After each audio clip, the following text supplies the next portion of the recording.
lives. So we'll see if Nefrit's going to be able to offer up the damage that you're going to need to kill that sort of hero. Oh, Immersion. He might actually die, though, to just getting chased down. That's going to make Mellow Jewel. He's like, wait, I don't want to be here. I just killed Chains. Oh, my goodness. Now I'm Chains Ember Spirit. And now Immersion's just going to TP out in front of him. All right. Okay. That is pretty devastating. And we see both teams, they are trying to scout lanes out. We see these deep wards coming out from both sides, trying to dodge some matchups. Gambit, they're running the aggro tri-lane. And now we're seeing the IO and the ET, they've run bottom to avoid that aggro tri-lane. Tidehunter is going to go top. And this is going to be a little painful for EXTREMUM to switch things up. And they still Chains level 1 on the Ember Spirit. So his mid lane, it won't be nearly as good as you want it to be, because you ideally want to have like the Flame Guard versus the Kunkka so you can force that lane in. No one, he's an expert of this matchup. I feel like he's going to have an excellent time again. That's true. Yeah, because you're saying to the point where you wouldn't really want to be getting Chains at any of the early levels in this, but you would have wanted to go full Slight Flame Guard? I maybe, honestly, like, you never want to have Chains level 1. That's the only thing that doesn't really help you at all. So it's just if it's going to be any use anyway in the levels, right? Because are you ever going to be wanting to make an aggressive attempt onto the Kunkka and holding him down? It doesn't feel like it, right? There's never going to be a use for Chains in any of these early levels. No, and Kunkka can't break Flame Guard. Once you get level 2 Flame Guard, he can't pop it. He has to have like level 3 Torrent, which is just never going to happen in the laning phase. So yeah, this will hurt him quite a bit here in this matchup, I feel. Top, we see the switch around coming on. The Viper goes top. IO, I feel like IO doesn't enjoy this at all, playing versus Viper, because you have no way to push lanes out. I was feeling the same if they did the IO ET top. They have no way to push this lane out, and I feel like Viper's just going to free farm, and Nyx is going to stop pull. So these lanes just feel tough for EXTREMUM again. Well, let's see. I mean, what about this bottom lane? Is this still not necessarily a great one for them? I mean, they do have the Tide against the Wraith King, which is something that you like, right? Yes. It's not bad. Shashla should be able to get his farm pretty decently down here. I don't know how much they're going to be able to slow down Dream with a Coddle behind. I think Coddle enables the Wraith King a lot because it resets the stun and the crit as well, which is really nice. But it's really going to be dependent on what G can do. We watch the ET. If he can get stacks, if he can get good spirits and wrap around, they could kill Seneko with like a gush and some right clicks very easily. Oh, Melo's got to be careful, Mint. He's getting very low. And well, level 4's just been hit. And no one... Oh, actually whiffing the combo. He whiffed the timing. A bit of a rare mistake there from No One's Kunkka. He may have just gotten the kill with that too. Either way, he's going to get some extra denies, and Mellow Jewel's life is still quite miserable. But he will get the bottle at least and not die, so that's cool. Oh, we'll see her again. As just needed to grab him back a bit sooner than he did. Yep. Bit of a mistake. He's going to give him the tip for it anyway, but he knows he's destroying that matchup as bottom. We see G get a little bit over-aggressive. Has to be a little careful on the ET, as we will see. Dream just goes for 2 points in the Vampiric Spirit, so he's feeling a little pressured. It doesn't go for the crit, just wants to sustain. Don't feel like they can kill the Tidehunter anyway, probably, so he just wants to get his farm up. Seneko, the gush and the stun. Meanwhile, top. So he's going to be top, where they get to take down Nefrit. Just caught out by this poison damage, and not a great start for him up in that safe lane. Already falling behind in farm, and now losing his life to the two of them here. Puck can't help him. They just chase him down, and Puck is, Puck as a 4 hero, as a 5 hero, you're all about your own game. You don't really help out too much the hero like IO in lane phase. I feel like Nefrit's really going to struggle, like I was saying, it's not going to get easier for him either in the game. It feels like he's versus some very tough core matchups. As Immersion will check the rune, up top as no one checks bottom, and it will spawn top with a DD. Oh no, Mellow. Nice. No one's going to run straight to that one, even give him a nice little Tidebringer cleave. And yeah, this Ember's lane continues to be quite miserable. Very much so. I guess on the plus side for the IRA, this hero, the Carapace, it is picked because of its ability to head into the jungle right at a certain point and farm pretty quickly there away from the lane. Oh, and which one? Sorry. Oh, yeah. Yeah, there is a Nyx Assassin that is going to start invading really early on and just like scouting it out. But yeah, he will be able to at least do that. But, if you're sacrificing your safe lane and then your Ember, it looks like he's going to have to resort to jungle. Like your Tidehunter and your supports are going to have to do so much. Doesn't feel like it's a great option for them these lanes just have gone so poorly. Like no one's just pushing Mellow out of the lane completely now. Doesn't even pop the DD just yet. 28-12 to the 17-2. And we see Wraith King, he's free farming bottom. They can't actually apply pressure because I think if it was tied and a different 4 position, maybe they could look to actually slow him down. But ET he doesn't really do much of anything versus Kato and Wraith King. They just force the lane out, and then he can't go for any type of aggressive play because they have a creep wave under them with a Wraith King and a Coddle. So he's looking to break the lanes. They're moving it up. They're maybe sending Chu down bottom, it seems like, and they're putting the ET top. We'll see mid. There's mid. Oh. Let's see if they can finish this off. Well, they can. Melojul goes down. Despite, I believe, what, but no, not quite able to get him in the combo of the boat, only landing the torrent on the bringback, but it was enough. Yeah. I think Chu got the little mini silence. I think the silence trip, yeah, combo, I think he did that time, to be fair to him. Yeah, he couldn't quite bring him back in time. So good that he was able to stagger and get that torrent out, so he did have something to pull him back into. Yep, and they glyph the wave. They keep the catapult alive in mid lane. No one, he's going to go check the bottom rune as well as their Nyx Assassin checks top. Honestly, ESL Gambit, they're playing this early game absolutely perfect right now, as they've gotten significant damage on the tower. All 3 lanes looking pretty good. And for Extremum, it's really just the Tidehunter who's having a good start. And yeah, I don't see any stacks even for the IO to be coming back in later on. So definitely really worried for Extremum in these next few moments. As Nefrit, just getting chased up by Immersion. Should be fine. I mean, and the thing is this is another game where Extremum's lineup, when you look at it, does need to have that lead early on. Like, I think it's a little different to game 1 in the sense that their lineup doesn't have to have that much of an advantage at the start. Their lineup is just, it's very weird because they don't have traditional supports or catch. They're very ulti reliant. Like, I feel like without Ravage, without Coil, they can't do much of anything on their draft. Like, ET and Puck supports, they're just a little bit awkward as the duo together. They don't do much until they hit that 6, especially on Puck. Like, ET's a laning hero, and when his lane doesn't go well, he has to just recover off of the big team fights if he's able to connect with them. And there's some heroes that he hates to play against. You know, ET does not enjoy playing versus these beefy strength heroes, where his aura just doesn't really do much of anything, and he's playing versus those.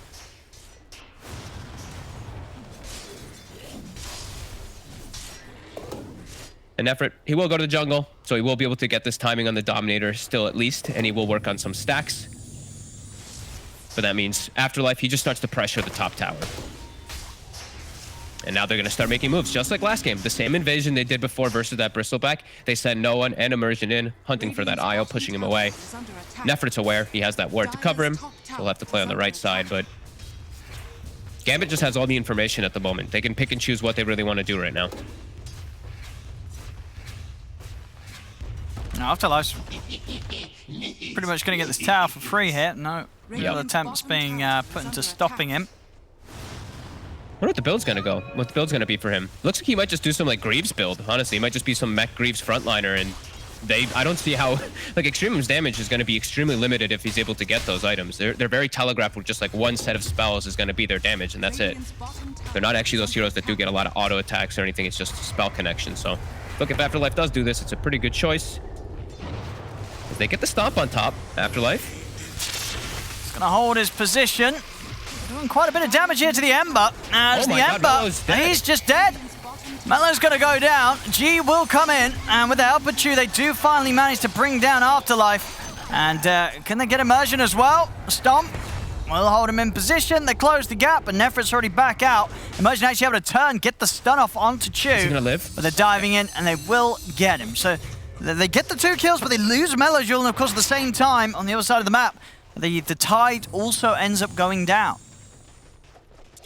At least they get themselves some kills, but oh man, Melojul, he jumps in. He tried to slight dodge the Viper Strike, but it connects. He just dies to all that overwhelming magic damage as Viper just goes right back up top, and he is queuing up the mech. I love this choice this game for him. He doesn't need to go for any extra catch or anything. He just needs to be tanky, and it really does feel like Extremum is going to run out of damage very quick. And yeah, all again, this game, ASM Gambit looking real hot.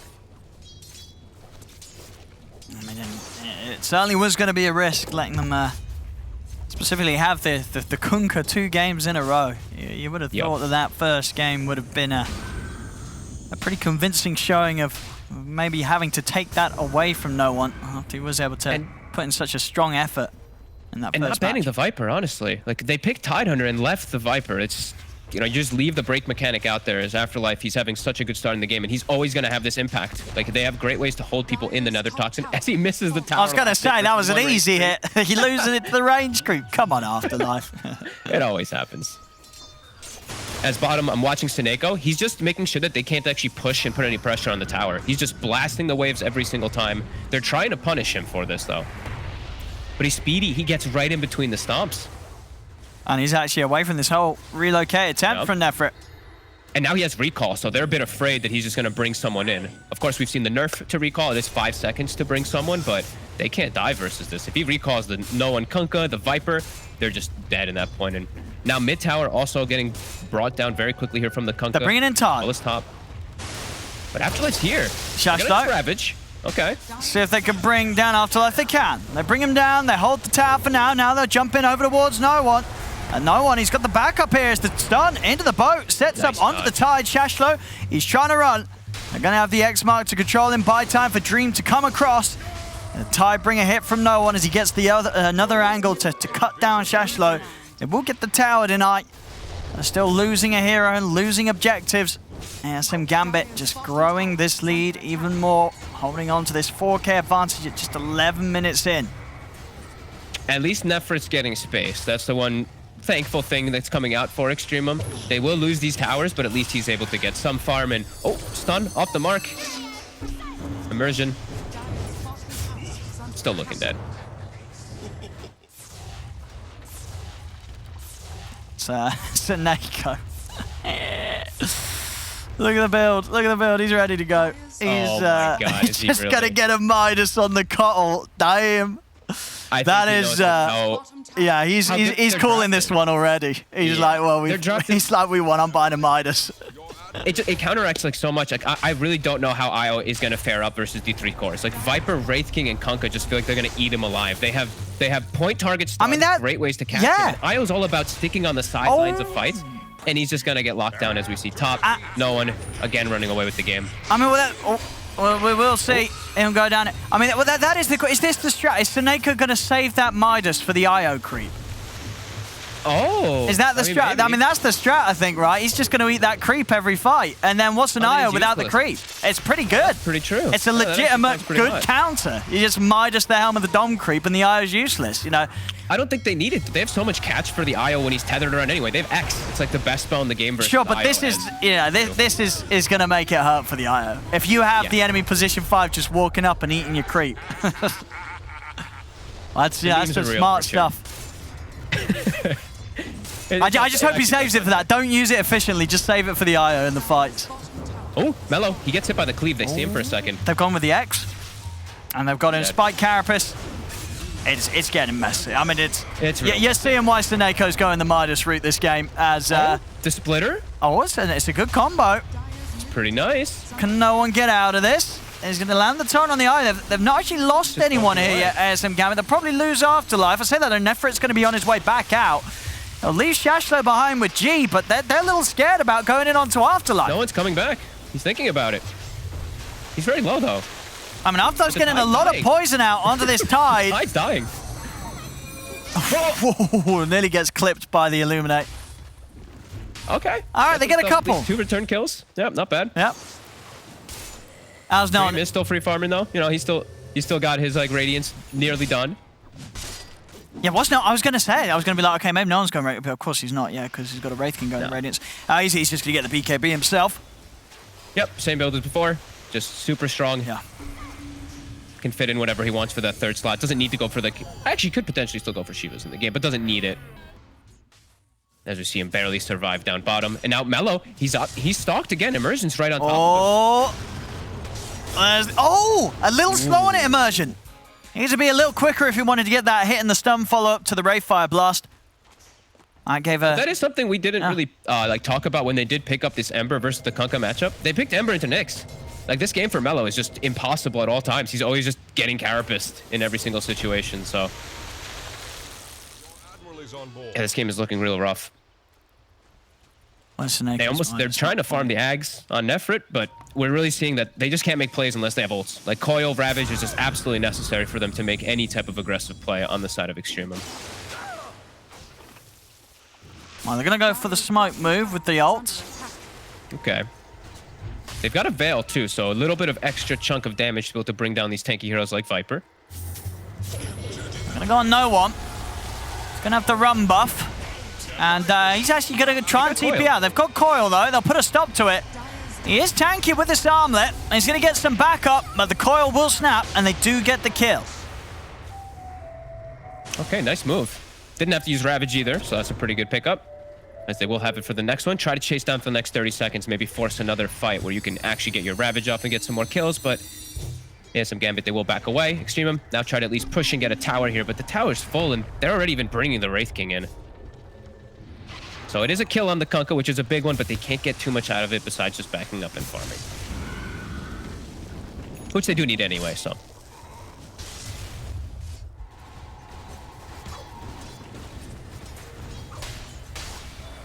Let's see what ESL Gambit can do themselves with the smoke.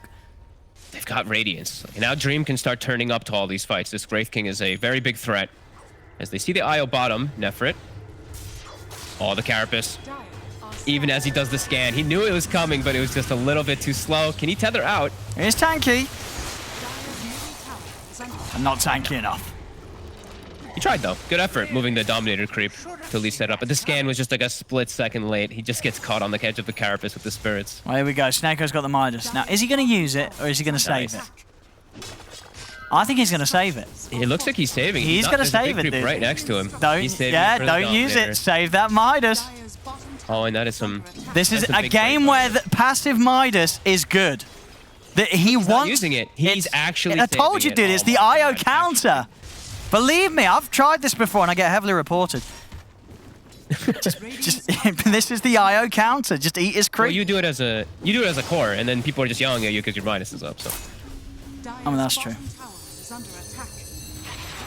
I don't have any other items in my inventory when it's here. You know, it's just naked Midas. But here we go. So he's. I mean, what you can't do anything about this, right? What's Nefrit gonna do? But the anti-efficiency, just seeing the Midas up this whole time, it's just been 30 seconds already. I think it's worth it though. You know, you take Io without his creep is kind of useless. Oh, and I think he could have gotten anything. I'll be totally honest with you. The passive Midas. Setting up the recalls. But they can't quite bring in Afterlife in time.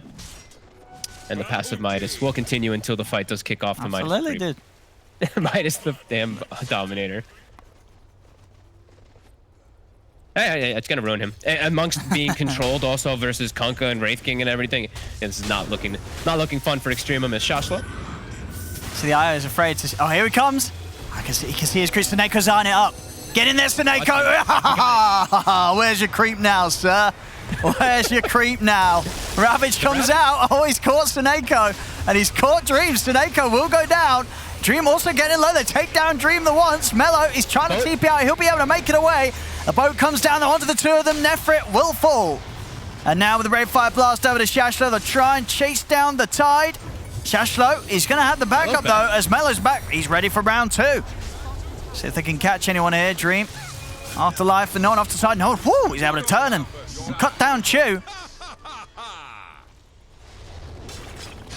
The Ravage, the Coil, all their ults expended, and they just get the two supports and the Reincarnate. But that's why we're seeing that Wraith King just coming into power there. As we see this beautiful Midas just eats the poor Kobold Foreman, and Io just can't move anymore inside the fights.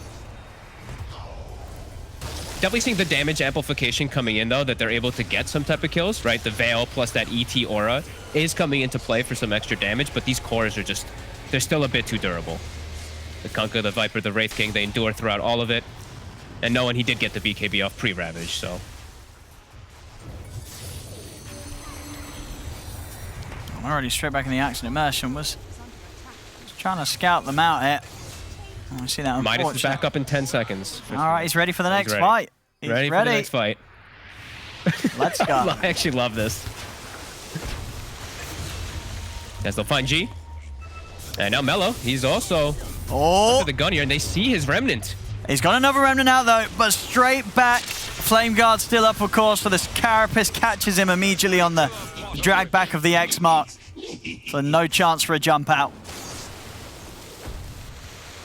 This is rough on. Yeah, here's some Gambit looking hot. They're looking good. Nefrit, he'll try to run away. He's got his creep. Masaneko, he's going to be making a beeline for this. You know, he sees this eye on his creep. He wants to have a reason to use it, you know. He's not going for the kill. He's going for the creep. Merchant's going to keep track of it. They'll be able to get the IO, though. Nice and easy. Masaneko, get him over here.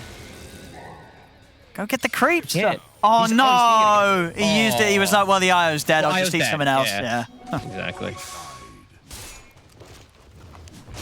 He'll have it back up in time for the next fight. And ASM Gambit just really running away with the game. 15-10, full ward coverage on the bottom side of the map. Not even getting them dewarded either. As Ember, Mellow Jewel, he gets X back again. Has he got another remnant? He has. Oh. And he's got another. The Carapace. Oh! He's good. He'll live this time. And Carapace not quite lasting long enough for Immersion to get in range. Full SNY now for Wraith King 2.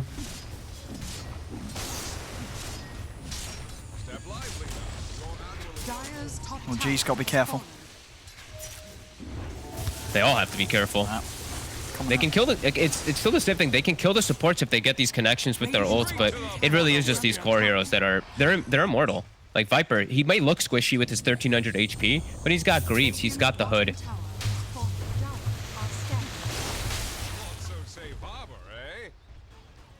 See, no, I'm very close to having his Aghanims done. Just 700 and so away from having that. Again, another very smooth game from No One and his Kunkka. 9-1 and 3.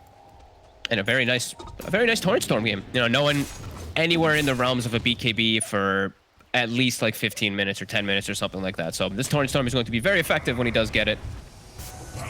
Oh, they might. He's level 18 as well. Oh, Saneko. That's insane. Just turn and get the Midas off. Get the Midas off. Get the Midas off. Get the Midas. He didn't do it. He had the chance. He needed to go all in on getting the Midas off. He got the dig. He got the hood. He just didn't get the Midas. Straight to the bottom with you. DD up top. Ooh. I mean, in that situation, you are entitled to type passive Midas. In that situation. Yeah, in that situation, the opportunity was there. The creep came running at him. He panicked. Time to force the Roche. Dream, full HP with that DD and the lifesteal. And it dies very quickly here at this point with almost so many items that they've been able to swing out. Immersion, even looking for the next play, making his way to the high ground. And Saneko will respawn. And now you may be able to kill the Wraith King the once. As Tidehunter, we've seen a lot of times versus Wraith King pretty good. Now you have to kill him 3 times, though.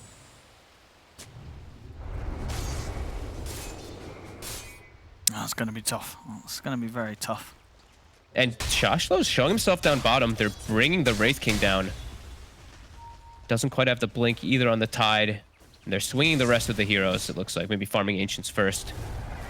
Keeping tabs of his items, too. They're very aware that this Tide still does not have the Blink Dagger for those quick initiations. Oh, they caught the IO. Uh-oh. Nefrit. They're going to have the damage easily for the IO. Well, so that's the carry gone.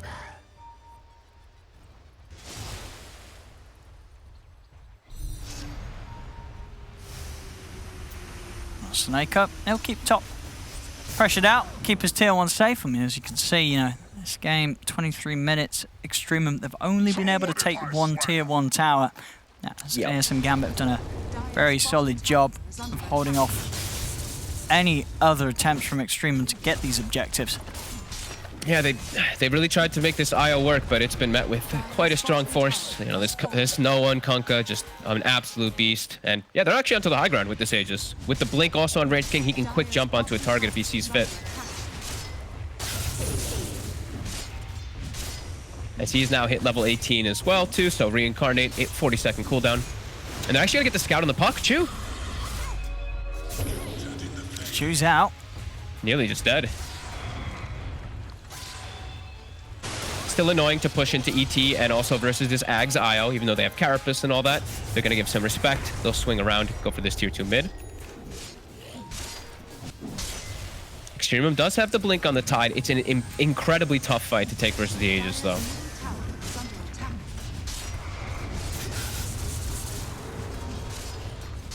Oh, they are stepping outside of the base, but can they get that jump? Dream! Oh, they got Shashlo. He's in, he's onto the tide. Oh, no. Shashlo, is he going to be able to get anything off? He's not. Shashlo's gone. Dead. He went to go farm a hard camp. He already has the blink. He just, that was really weird. He went to go farm the hard camp and he just dies. Because if he isn't the one who insta jumps, he's gonna get controlled and broken and kept in the nether toxin. So he can't combo break, get the ravage up. Very surprised he went to go farm a hard camp when he already has his items. He already has everything they need for the tide. Oh, down bottom. Oh. Ooh. Okay. All right, choose away. A very appropriate little chat wheel to the whoop whoop. As he's out. Man, he's probably going to have to return space. Might be able to cut a few more waves or so here. Well, the full pipe's done on Afterlife. Top lane Dream. Found G. That's going to... it's just a plate mail away from having the AC complete. As they now bring in both... well, pretty much all three lanes here. Having creeps pushing in, ready to go towards the high ground. 16k lead. All three lanes pushing in. Like, all three fronts now under pressure here for EXTREMUM, and they're still not even at Melojule's BKB. So he's still such a liability in the fights. Like, Nyx Carapace, and he's just dead. He gets hit by anything, he's just dead. He's very close to BKB, though. So maybe he can actually clear out the supports. The Ember with BKB, he literally can just beeline onto Staneko and onto Immersion. They're going to try this jump right before the BKB, the Ravage. Yes, out to the three of them. And we'll turn towards Immersion, but he's able to get the Spike Carapace and the stun out. Tanky. They turn, they're caught in the poison here. Shashlo and Melojul, they just melt to the turnaround here from ASM Gambit. It's just G and Nefrit left. Nefrit dragged back by the X mark. The stomp, it's going to be stepped to the side as ASM Gambit can get back in, cut down the IO. Couple of buybacks coming into play. Melojul, he's jumping in, but another torrent comes out. Melojul, he's got to be careful. Oh. As Dream, he's dodging these stomps and he's able to take him down. It's a dieback on the Ember. Dream, he's still got many lives to go through. He's going to keep going. Triple. He's gonna blink after G as well. Yeah, they're going to actually call GG before Dream's able to get more damage done it. As he's not going to get the chance to take down G. As the Ancient will fall, and indeed ASM Gambit today. My goodness.